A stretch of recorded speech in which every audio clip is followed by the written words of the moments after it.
여러분, 오늘은 여러분은 어떤 마음으로 좀 오셨나요? 분주했던 일주일을 살아내고 모인 이 시간 가운데서 혹시 마음 한켠에서는 어려웠던 상황이나 또 설명하기 힘든 불안이나 조급함은 없으셨는지요? 급변하는 도심 속에서 우리의 한 주의 삶은 세상의 속도에 맞추어서 따라가기에도 버거울 때가 있는 것 같습니다. 철학자 한병철 씨는 우리 시대를 불안 사회라고 진단을 합니다. 과거의 사회가 무엇을 해서는 안 된다라는 금지의 규율 사회였다면 지금은 무엇을 할 수 있다라는 긍정성이 과잉된 성과 사회라는 것입니다. 우리 사회는 끊임없이 더 나은 성과를 내고 더 유능한 나를 증명해야 한다는 압박 속에서 살아간다는 것이죠. 그는 불안사회라는 책에서 이렇게 말하고 있습니다. 강박은 외부로부터가 아니라 내부로부터 온다. 성과 강박, 최적화 강박은 자유가 만들어낸 강박이다. 자유와 강박은 한 몸이다. 우리는 자유의지로 창의적이어야 하고 높은 성과를 내야 하고 고유해야 한다는 강박에 스스로를 예속한다. 참으로 날카로운 통찰인데요. 넌 할 수 있어 라는 세상의 격려는 어느새 너는 해내야만 해 라는 내면의 강박이 돼서 우리를 짓누른다는 것이에요. 한치 앞을 내다보기 어려운 불확실한 세상 속에서 마치 모든 것을 예측하고 통제해야만 안전할 것 같은 그런 불안에 휩싸여서 살아가는 것이 우리 현대인의 자화상이라는 것이죠. 안타깝게도 그리스도인인 우리 역시 이러한 시대적 요구와 또 내면의 압박으로부터 온전히 자유롭지 못한 것 같습니다. 그렇다면 우리는 어떻게 이 현실의 두려움과 불안으로부터 자유할 수 있을까요? 우리에게 진정한 자유와 안정감을 가져다 준다는 그 하나님 나라 복음을 우리의 일상에서 온전히 누리면서 살아가는 방법은 무엇일까요? 오늘 우리가 함께 읽을 야고보서의 이제 후반부는 이 치열한 불안의 한복판을 살아가는 우리에게 무엇이 문제이며 어디에 길이 있는지 또 어떠한 이야기를 전해주려 하는지 함께 살펴보겠습니다. 오늘은 4장 13절부터 이제 끝인 5장 20절까지를 지난주와 마찬가지로 단락을 나누어서 함께 읽고 나누도록 하겠습니다. 야고보서는 먼저 우리 앞에 전혀 다른 두 가지 삶의 이야기, 즉 두 개의 서사를 펼쳐 보이고 있습니다. 하나는 세상이 들려주고 있는 익숙한 이야기고요. 다른 하나는 하나님께서 우리를 초대하시는 새로운 이야기입니다. 먼저 자신이 중심이 되어서 살아가고 있는 삶의 방식을 살펴보면 4장 13절에서 17절을 한번 읽어보면 좋겠습니다. 다 같이 읽어보겠습니다. 시작. 오늘이나 내일 어느 도시에 가서 1년 동안 거기에서 지내며 장사하여 돈을 벌겠다 하는 사람들이여 들으십시오. 여러분은 내일 일을 알지 못합니다. 여러분의 생명이 무엇입니까? 여러분은 잠깐 나타났다가 사라져버리는 안개에 지나지 않습니다. 도리어 여러분은 이렇게 말해야 할 것입니다. 주님께서 원하시면 우리가 살 것이고 또 이런 일이나 저런 일을 할 것이다. 그런데 여러분은 지금 우쭐대면서 자랑하고 있습니다. 그와 같은 자랑은 다 악한 것입니다. 그러므로 사람이 해야 할 선한 일이 무엇인지 알면서도 하지 않으면 그것은 그에게 죄가 됩니다. 야고보는 이 한 무리의 상인들을 그려 보이고 있는데요. 그림을 보여주시면요. 먼저 당시 청중들에게 너무나도 익숙한 한 장면이 있었을 텐데 바로 로마 제국이라는 거대한 무대 위에서 새로운 기회를 붙잡으려는 상인들의 모습이었습니다. 당시 이 지중해 세계는 팍스 로마나, 즉 로마가 이룩한 평화의 시대였습니다. 위에 보시면 이 브리타니아에서부터 저 오른쪽에 있는 시리아까지 뻗어나가는 돌로 포장된 견고한 도로망은 육로의 이동의 안전과 속도를 보장했고요. 그리고 강력한 로마 해군은 지중해의 해적들을 소탕해서 이 지중해를 우리의 바다라고 이제 부를 만큼 안전한 바닷길을 열었습니다.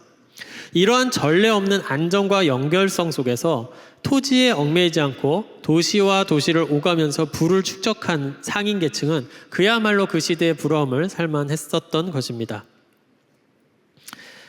야고보는 이러한 삶의 실상에 대해서 14절에 이렇게 말합니다.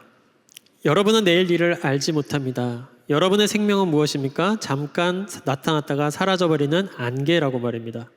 로마의 이 돌길은 견고하고 제국의 질서는 영원할 것 같이 보이지만 그 위를 걷는 인간의 생명 자체는 잠깐 보이다 사라지는 안개와 같다는 것입니다. 안개는 아름답지만 실체가 없죠. 해가 뜨면 흔적도 없이 사라지듯이 인간의 생명과 계획 역시 그 자체로는 영속성을 보장받지 못한다는 말입니다. 야고보는 이것을 16절에서 우쭐대면서 자랑한다라고 표현합니다. 개역개정에서는 허탄한 자랑이라고 부르는데요. 이 허탄한 자랑은 로마라는 시대적 배경이 주는 일시적인 그 안정감을 자신의 영원한 능력으로 착각하는 교만한 태도를 의미합니다.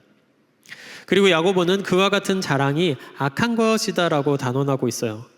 이것이 악한 이유는 창조주 하나님의 주권을 무시하고 로마 제국이라는 세계의 질서를 하나님보다 더 신뢰했기 때문입니다. 또한 17절에서 말하듯 사람이 해야 할 선한 일이 가난하고 소외된 주변의 이웃을 돌보라는 하나님 나라의 법을 외면하고 제국에 갇힌 이윤 추구에만 몰두하였기 때문인 것이죠. 이웃에 대한 상실은 이 착취의 구조로 드러나는데요. 야고보서 5장 1절부터 6절까지를 같이 한번 읽어보도록 하겠습니다. 시작. 부자들은 들으십시오. 여러분에게 닥쳐올 비참한 일들을 생각하고 울며 부르짖으십시오. 여러분의 재물은 썩고 여러분의 옷들은 좀먹었습니다. 여러분의 금과 은은 녹이 슬었으니 그 녹은 장차 여러분을 고발할 증거가 될 것이요 불과 같이 여러분의 살을 먹을 것입니다. 여러분은 세상 마지막 날에도 재물을 쌓았습니다. 보십시오. 여러분의 밭에서 곡식을 벤 일꾼들에게 주지 않고 가로챈 품삯이 소리를 지르고 있습니다. 그래서 그 일꾼들의 아우성 소리가 전능하신 주님의 귀에 들어갔습니다. 여러분은 이 땅에서 사치와 쾌락을 누렸으며 사륙의 날에 마음을 살찌게 하였습니다. 여러분은 의인을 정죄하고 죽였지만 그는 여러분에게 대항하지 않았습니다. 하나님이 부재한 삶은 필연적으로 또 다른 상실로 이어지는데 이웃의 상실이에요. 4장에서 자기 중심적 계획에 몰두하던 상인들의 이야기가 이 5장에 이르면은 그 논리적 귀결이 착취하는 부자들의 이야기로 이어집니다. 야고보는 부자들을 향해서 경고합니다. 1절에서 야고보가 닥쳐올 이 비참한 일들 생각하며 울며 부르짖으십시오 하는데 이 비참한 일들은 개역개정에서는 고생이라고 번역했는데 단순히 겪게 될 어려움을 뜻하는 미미한 단어가 아니라 피할 수 없는 재앙에 가까운 단어로 쓰였습니다. 즉 마지막 날 종말의 때에 임박한 말세에 자신을 위해서만 재물을 쌓는 어리석음을 범했다는 것이에요. 불타 없어질 세상의 마지막 날에도 필사적으로 재물을 쌓았다는 것입니다. 여기서 이 쌓았다라는 이 표현은 재물을 긍정적으로 저축했다는 의미로 담고 있지 않아요. 여기서는 굉장히 부정적으로 사용하고 있습니다. 왜냐하면 5절에서 사치와 쾌락을 누리고 마음을 살찌게 했다는 것으로 볼 때는 부정적으로 재물을 축적한 것으로 표현되고 있고요. 곧 야고보가 비판하는 점은 단순한 부유함 그 자체가 아니라 그들이 재물을 쌓고 있는 방식, 그 재물이 상징하는 착취적인 삶의 태도예요. 그것이 4절에서 드러나죠. 여러분의 밭에서 곡식을 벤 일꾼들에게 주지 않고 가로챈 품삯이 소리를 지르고 있다. 일꾼들의 아우성 소리가 주님의 귀에 들어갔다라고 말입니다. 그들의 분은 누군가의 땀과 눈물을 착취하여서 쌓아 올린 것이었죠. 이것은 구약 율법이 엄격히 금지했던 노동자의 품삯을 가로채는 행위를 버젓이 어긴 것이에요. 레위기 19장 13절에 이렇게 나와 있습니다. 너는 이웃을 억누르거나 이웃의 것을 빼앗아서는 안 된다.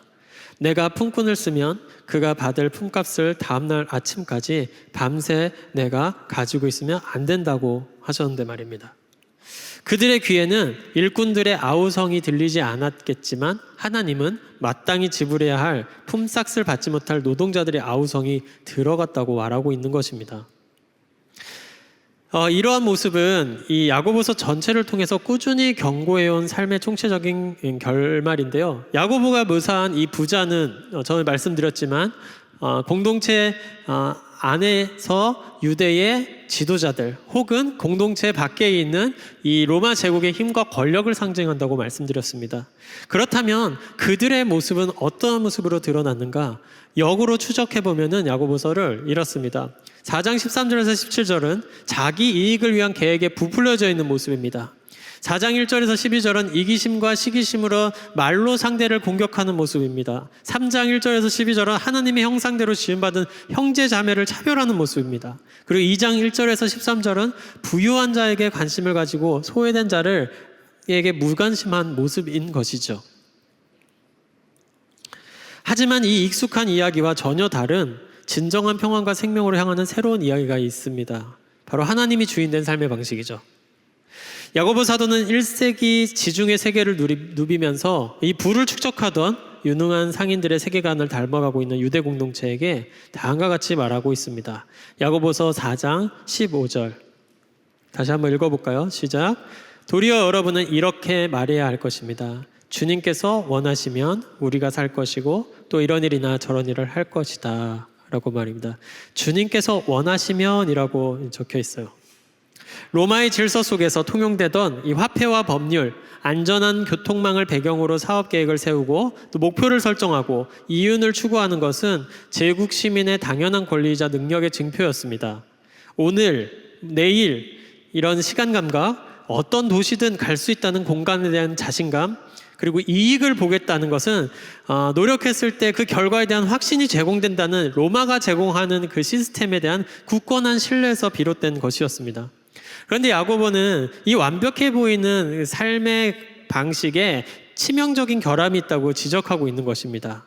그게 바로 그들의 계획 속에 하나님이 부재하고 있다는 것이에요. 그들의 자신감은 신앙이 아닌 로마가 보장하는 견고한 시스템과 자기 자신의 사업적 수완에 근거하고 있다는 것입니다. 생명의 시간, 기회와 결과의 주관자가 하나님이라는 것을 망각하고 스스로 자기 인생의 주인이 되어서 살아가고 있는 모습을 그려내고 있는 것이죠. 이게 주님께서 원하시면이라는 이 단어가 라틴어로는 데오 볼란테입니다. 데오 볼렌테. 이 데오 볼렌테는 하나님께서 원하신다면이라는 이 신앙 고백입니다. 이 짧은 라틴어 문구는 단순한 관용어가 아니라 하나님의 절대 주권을 인정하는 신학적 세계관의 농축액이었습니다. 영국 청교도 혁명의 지도자였던 올리버 크로멜은 전쟁의 승패와 국가의 운명조차도 하나님의 뜻에 달려있음을 이 데오 볼렌테라는 말로 고백을 했고요. 또 여러분들 잘 아시는 음악의 아버지 요한 세바스찬 바흐는 악보에 이 표시를 자주 남기면서 자신의 예술적 창조 행위도 하나님의 허락 안에 있음을 드러내고 때 이렇게 사용을 했습니다. 이 주님께서 원하시면 이라는 고백은 무기력한 관용구가 아니라 안개와 같은 유한한 존재가 영원하신 하나님의 위대한 계획에 동참하는 능동적이고 영광스러운 길이며 하나님 나라를 살아가는 복된 삶의 방식을 선택하겠다는 것이죠. 자신의 삶의 주권을 온전히 하나님께 드릴 때 비로소 이웃의 아픔과 필요를 또 보게 됩니다. 야고보서의 5장의 후반부는 이런 상호적인 돌봄이 공동체 안에서 어떻게 구체적인 환대로 나타나는지를 생생하게 보여주고 있는데요. 5장 13절에서 16절을 한 목소리로 읽도록 하겠습니다. 시작. 여러분 가운데 고난을 받은 사람이 있습니까? 그런 사람은 기도하십시오. 즐거운 사람이 있습니까? 그런 사람은 찬송하십시오. 여러분 가운데 병든 사람이 있습니까? 그런 사람은 교회의 장로들을 부르십시오. 그리고 그 장로들은 주님의 이름으로 그에게 기름을 바르고 그를 위하여 기도하여 주십시오. 믿음으로 간절히 드리는 기도는 병든 사람을 낫게 할 것이니 주님께서 그를 일으켜 주실 것입니다. 또 그가 죄를 지은 것이 있으면 용서를 받을 것입니다. 그러므로 여러분은 서로 죄를 고백하고 서로를 위하여 기도하십시오. 그러면 여러분은 낫게 될 것입니다. 의인이 간절히 비는 기도는 큰 효력을 냅니다. 야고보는 고난과 즐거움이 이 13절에서 개인의 모든 삶의 순간이 기도와 찬송으로 하나님과 연결되어야 한다고 말하고 있습니다. 그리고 14절에서 15절은 개인의 경건은 이 질병이라는 구체적인 위기 앞에서 공동체적 돌봄으로 확장됩니다. 병든 자는 교회의 장로들을 청하고 공동체는 주님의 이름으로 그를 위해서 기도하며 치유를 간구하죠. 그리고 나아가서 16절에서는 이 원리를 모든 성도에게 적용하면서 너의 죄를 고백하여 병 낫기를 위하여 서로 기도하라 라고 권면하고 있습니다. 이는 자신의 가장 깊은 연약함과 또 죄를 공동체 앞에서 신뢰함으로 내어놓고 서로의 짐을 함께 지는 것이야말로 하나님을 주인으로 모신 그 시민의 삶임을 선언하고 있는 것입니다. 야고보서가 보여주는 이러한 공동체의 모습은 성경의 깊은 신학적인 전통에 뿌리를 내리고 있습니다. 그것은 바로 아나빔 정신인데요. 아나빔은 이제 히브리어로 아나우라는 그 가난한 자, 겸손한 자를 뜻하는 아나우의 복수형입니다. 즉 가난한 자들, 겸손한 자들, 낮아진 자들을 의미하는 것이죠. 성경에서 이 아나빔은 단순히 가난한 사람을 넘어서 세상의 힘을 의지하지 않고 오직 하나님께만 소망을 두는 신앙 공동체를 가리킵니다. 이들은 이 구약에서 사회적으로 늘 억눌렸기 때문에 역설적으로 하나님만을 전적으로 의지하는 자들이었어요. 그래서 이사야 61장에서 가난한 자에게 아름다운 소식을 전하는 것이 메시아 사명이라고 선포할 때에 이 가난한 자가 아나비임으로 쓰였습니다. 그리고 예수님께서 누가복음 4장에서 동일하게 가난한 자에게 아름다운 소식을 전하러 오셨다고 하셨을 때 이 가난한 자가 아나빔이고요. 그리고 예수님의 팔복 선언 중에서 첫 번째인 심령이 가난한 자는 복이 있나니 라고 하는 것도 아나빔의 단어를 써서 이 아나빔의 정신과 맞닿아 있었던 것이죠.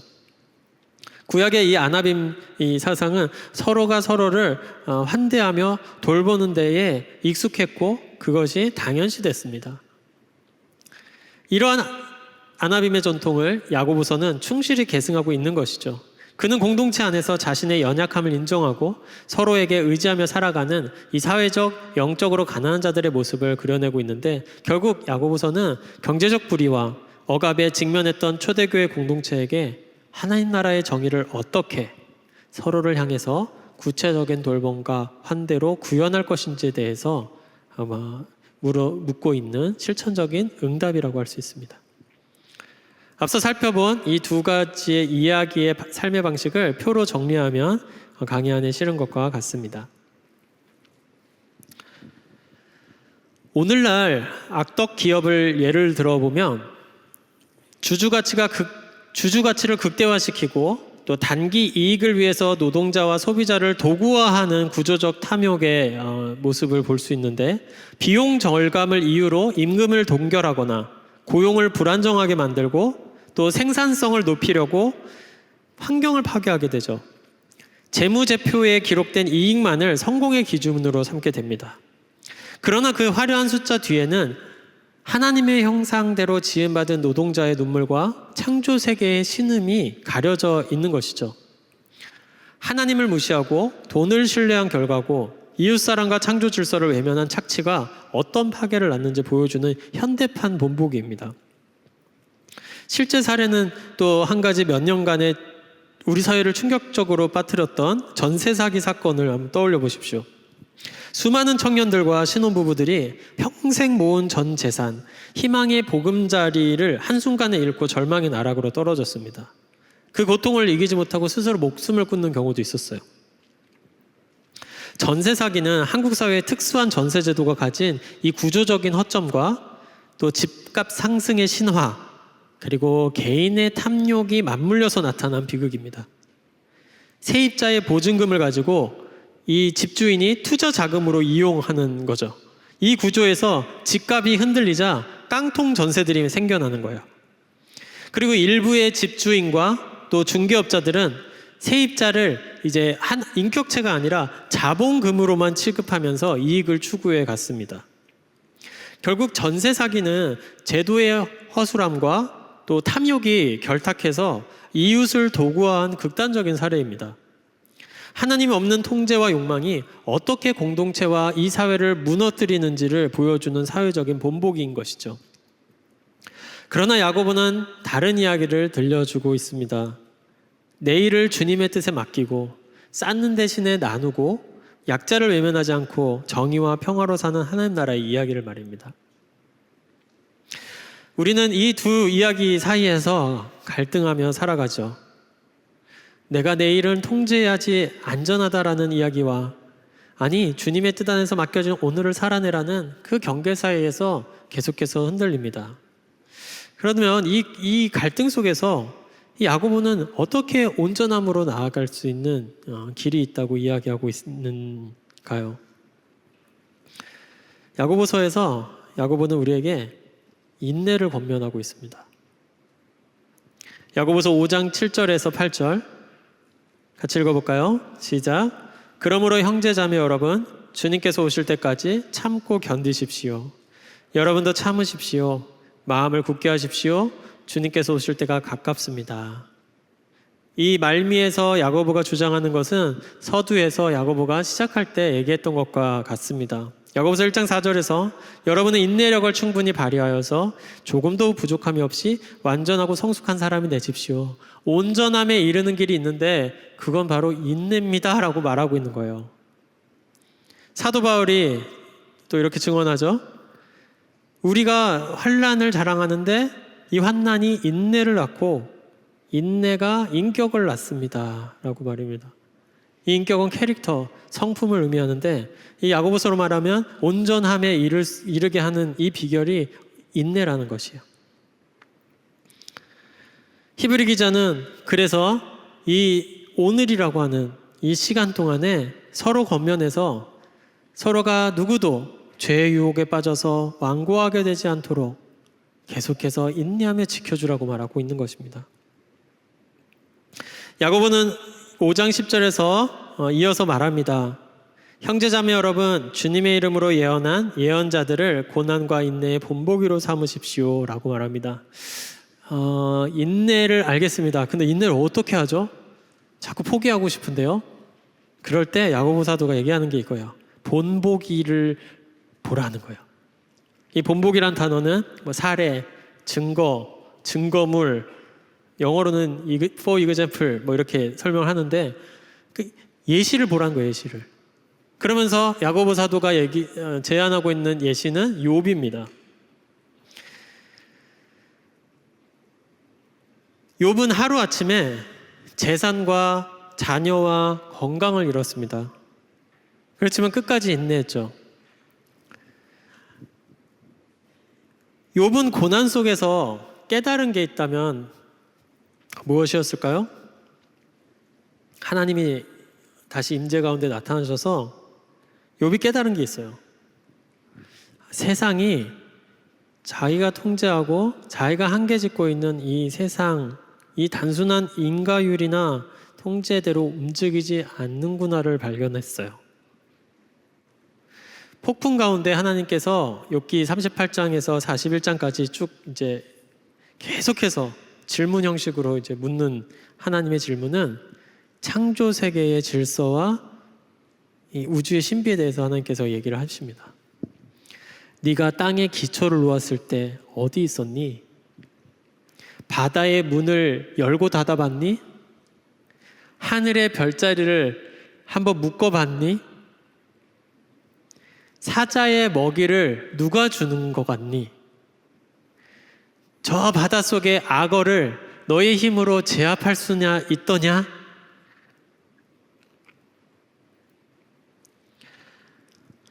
이 하나님을 깨닫고 욥은 이렇게 고백하죠. 42장 5절에 주님이 어떤 분이시라는 것을 지금까지는 제가 귀로만 들었는데 이제는 제가 제 눈으로 주님을 뵙습니다. 무슨 말이냐면 제 한계 안에서만 하나님을 인식했는데 내 한계 밖에서 일하시는 하나님을 자신이 알게 됐다는 거예요. 이걸 깨달았다는 것이에요. 유한성을 넘어선 이 무한하신 하나님의 세계를 자기가 알았다는 것이에요. 인내의 본보기인 예수님을 보십시오. 겟세마네에서 예수님은 십자가를 앞에 두고 이렇게 기도하셨습니다. 아빠 아버지께서는 모든 일을 하실 수 있으시니 내게서 이 잔을 거두어 주십시오.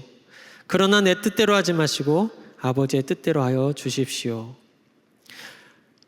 예수님조차도 자신의 뜻을 가지고 계셨어요. 뭐예요? 이 잔을 피하게 해달라고. 그러나 그분은 그 두려움 속에서도 아버지의 뜻에 데오 볼란테 하며 순종하셨던 것입니다. 그 순종으로 십자가를 지시고 하나님 그분을 다시 살리셔서 우리에게 구원의 길을 여셨죠.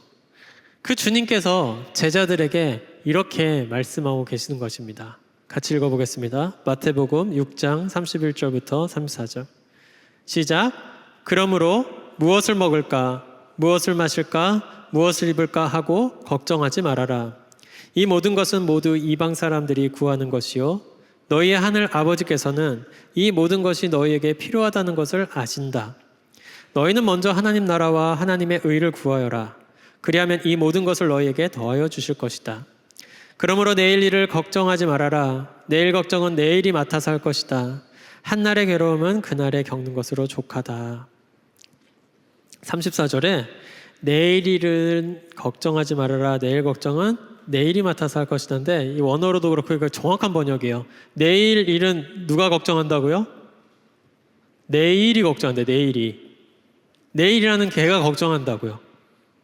내일의 주체가 내가 아니라 내일 그 자체가 하나님의 시간과 섭리 속에서 내일이 걱정한다고. 그러니까 너는 오늘 주목해야 될 건 뭔가?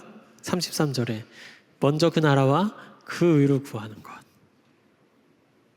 이것만 잘하면 된다라고 말하는 것이죠.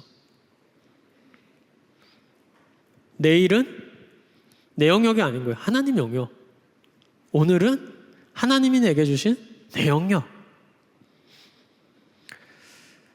그렇다면은 하나님 나라와 그 의를 구하는 것이 야고보서에서는 뭐라고 표현할 수 있을까요? 바로 야고보가 마지막에 주장하고 있는 야고보서 5장 19절 20절에 이렇게 담겨 있습니다. 같이 한번 읽어볼까요? 시작. 나의 형제 자매 여러분 가운데서 진리를 떠나 그릇된 길을 가는 사람이 있을 때에 누구든지 그를 돌아서게 하는 사람은 이 사실을 알아두십시오. 죄인을 그릇된 길에서 돌아서게 하는 사람은 그 죄인의 영혼을 죽음에서 구할 것이고 또 많은 죄를 덮어줄 것입니다. 내일을 통제하려는 강박 대신에 오늘 내 곁에 있는 형제와 자매를 돌보라는 것. 이것이 야고보가 말하고 있는 하나님 나라와 그의 의를 실천하는 구체적인 길인 것이죠. 욥과 같이 오늘날 우리에게 예수께서 주신 인내의 증거물이 또 하나 있습니다. 그게 뭐죠? 뭘까요, 여러분? 교회입니다, 교회. 메시아 공동체. 바로 여기에 모여있는 우리입니다. 우리는 세상 권력의 힘의 논리에 짓눌리면서 우리는 하나님의 은혜만을 구하면서 살아갈 수밖에 없는 안압인과 같은 그런 가난한 무리들입니다. 그러나 우리를 통해서 서로에게 일하시는 하나님이 계시다는 것을 서로 증언해 줄 수 있어요. 이것이 우리에겐 증거물이 될 수 있어요. 이 세상에서도 힘과 권력에 빼앗기지 않고 사랑과 희생과 용서가 가능하다는 것을 보여줄 수 있는 것이 그 메시아 공동체인 교회인 것입니다. 그리고 여기에 모인 여러분들이 그러한 증거물이에요. 이런 인내의 본보기는 오늘을 인내하게 하는 힘이 됩니다. 우리 공동체 안에 이런 인내의 사례들이 많이 있어요.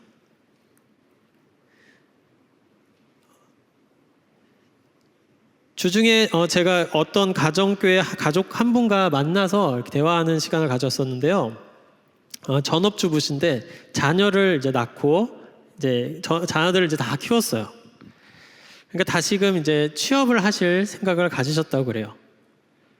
그래서 이제 몇 달 정도를 이제 그 자격증도 준비하고 하셨다고 했는데 자격증도 이렇게 준비가 다 되셨나 봐요. 그런데 그 본인의 마음속에 세상으로부터 자신의 존재를 좀 입증하고 싶은 그 마음이 있다는 것을 본인이 알게 돼서 다시금 내가 있어야 될 이 자리에서 조금은 머물기로 선택하셨다는 그 이야기를 들으면서 제가 어떻게 좀 그렇게 생각하실 수 있으셨어요? 제가 아무리 상식적으로도 아이들 키우셨고 이제 다시금 사회에 나오셔서 커리어를 쌓으셔도 괜찮을 것 같은데요 라고 했는데 그분의 이제 고민과 결단이 궁금했어요. 그래서 여쭤봤죠. 근데 뭐 이렇게 크게 기대했던 대답이 아니라 굉장히 뻔한 이야기를 하셨는데, 그게 뭐냐면 제가 저도 잘 모르겠는데 제가 오랫동안 지내온 공동체가 함께했던 시간들이 쌓여서 가랑비에 옷 젖듯이 좀 그렇게 결정을 하게 된 것 같아요라고 말씀을 전해주셨어요. 그렇게 이제 마치고 이제 저도 집에 돌아가고 또 이게 저녁에 회고하면서 이렇게 뭐 기도문도 쓰고 이렇게 하면서 계속 제 머릿속에 뇌리에 남았던 게 뭐냐면 가랑비에 옷 젖듯이, 가랑비에 옷 젖듯이, 가랑비에 옷 젖듯이 이 말이었어요. 저희가 야고보서 말씀을 통해서 계속 내면성에 대한 이야기를 했습니다. 우리가 욕망을 갖는 것은 세상이 주입해주는 이 전제로부터 우리가 끌려가고 있다고 얘기를 드렸는데, 바꿔서 생각해 보니까 우리가 생각보다 또 끌려가지 않고 있어요. 생각보다 잘 인내해. 그 이유는 뭐지? 우리에게 매주 쌓여져가는 공동체 서사가 있구나. 여러분 가정교회, 또 우리 청년들의 결, 매주 때로는 무의미해 보이고 때로는 오늘은 헛걸음한 것 같은 이 한 주의 모임을 통해서 이것이 무의식 가운데 계속해서 아비투스와 같이 형성이 돼서 내 정체성이 세상으로부터 그렇게 크게 흔들리지 않고 그렇게 크게 나쁜 선택을 하지 않게 된다는 것을 순간 깨닫게 됐어요. 여러분 생각해 보십시오. 우리가 의식하지 못하지만 무의식 가운데서 이 힘과 권력의 논리대로 따라가게 되는 선택을 할 때가 있지만, 또 한편으로는 아니, 그렇게 흔들리지 않고 질문하면서 물어가면서 씨름하면서 버티고 있는 그 이야기들이 우리 공동체 서사 안에서 있다는 것이에요. 그것이 우리의 수면 아래에 전제처럼 무의식 가운데 계속해서 쌓여왔던 이야기라는 것이죠. 이분의 이야기를 그렇게 제가 다시 한번 해석해 보니까 굉장히 놀라운 것이에요. 가정교회를 거의 이제 10년 가까이 하시면서 10년 동안 가정교회 안에서 다양한 사람들의 다양한 이야기, 다양한 선택 앞에서의 씨름했던 이야기들을 계속해서 누적해서 들으시면서 본인도 몇 달 동안 씨름했지만 가정께서 나누면서 내가 다시 중심을 잡을 수 있게 되었던 그 결정적인 그 선택에 계기가 있었던 것이 아니라 무의식 가운데 공동체 서사가 쌓여 있었다는 것입니다. 여러분, 우리에게 이게 쌓여 있어요. 그래서 우리 꽤 잘 인내하고 있습니다.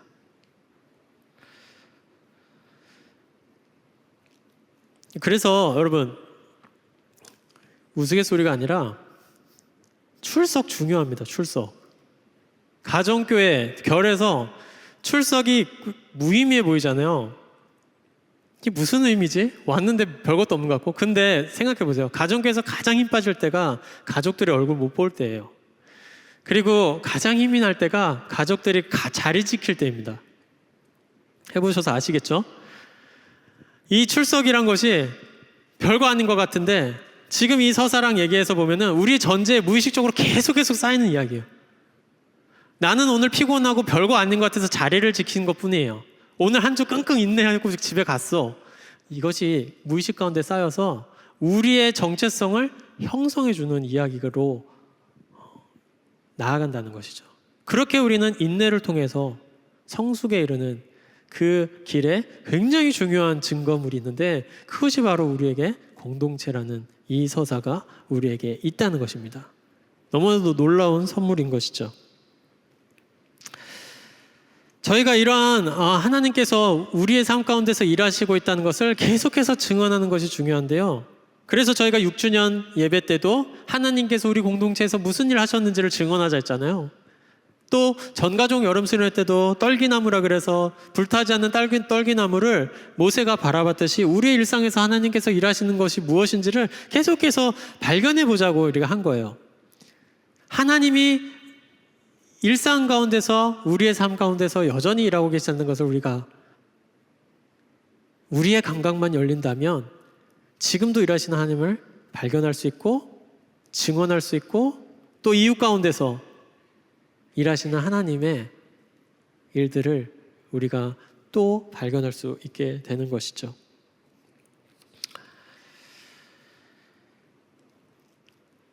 우리는 모두 이 세상이 주는 불안과 욕망에 내일을 마주하면서 살아갑니다. 그러나 단순히 그 욕망을 억누른다고 우리가 자유로워지는 것이 아니에요.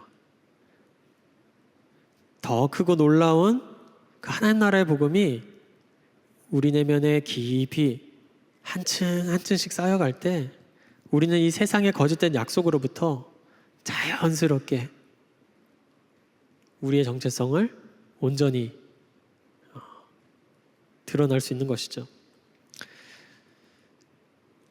그 하나님 나라 복음을 우리가 인내하면서 붙잡으면서 살아가는 그 공동체에는 두 가지 모습으로 드러나는데요.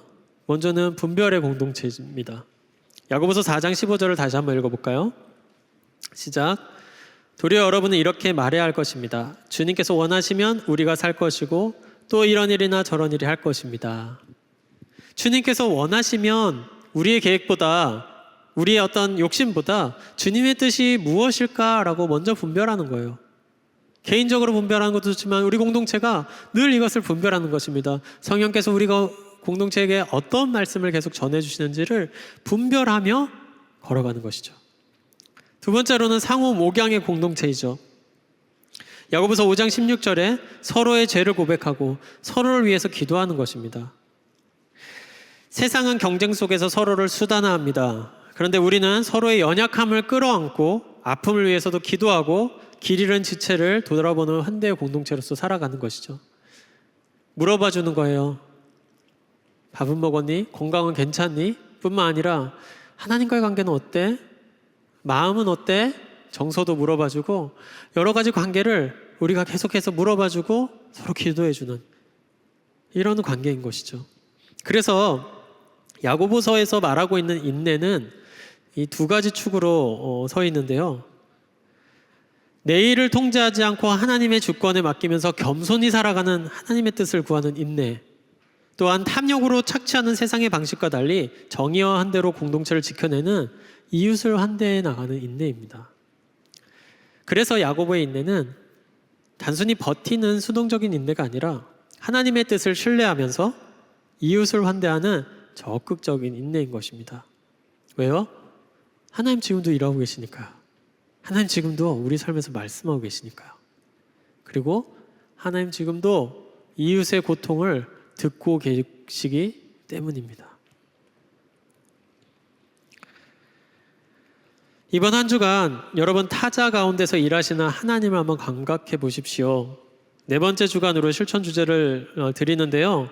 여러분 타자를 향해서 만나셨을 때 잠시 머물렀다가 이 사람 가운데서 하나님 일하신다는 것을 보게 해주세요 라는 기도로 한번 발견해 보세요. 우리의 배우자, 또 우리의 연인, 또 우리 친구들, 또 직장 선배, 직장 상사, 부모님, 자녀 상관없죠. 타자를 통해서 하나님의 형상으로 나에게 뭐라고 말씀하시는지를 계속해서 길러가는 것, 이것이 바로 환대의 감각을 확장시켜가는 길입니다.